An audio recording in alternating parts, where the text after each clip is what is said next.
राजा विक्रमादित्य और स्वर्ण स्पर्श। पृथ्वी पर राज करने वाले राजाओं में से एक राजा थे जिनका नाम था महाराजा विक्रमादित्य। उनकी दौलत और शक्ति का डंका दूर दूर तक बजता था।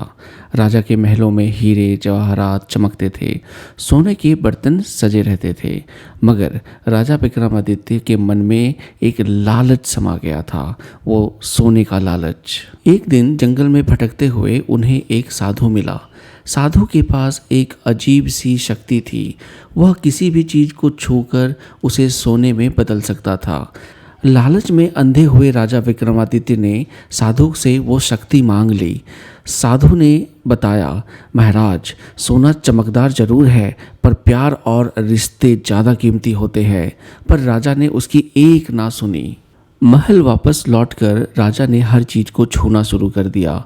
फूल सोने के हो गए, मेज सोने के हो गए, यहाँ तक कि खाने पीने की चीज़ें भी सोने में बदल गई। राजा खुशी से झूम उठे। मगर शाम ढलते ही उनको अपनी बेटी राजकुमारी शीतल की याद आई। उन्होंने शीतल को बुलाया और उसे प्यार से गले लगा लिया।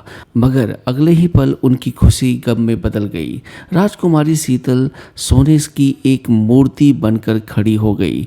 राजा विक्रमादित्य दहाड़ मारकर रोने लगे। उन्हें अपनी गलती का एहसास हुआ। वह साधु को ढूंढने निकल पड़े और उनसे मिलकर उन्होंने उनसे माफ़ी मांगी। साधु ने कहा, महाराज, लोभ कभी संतुष्ट नहीं कर सकता। आपने प्यार को खो दिया है, लेकिन शायद अभी भी कुछ किया जा सकता है।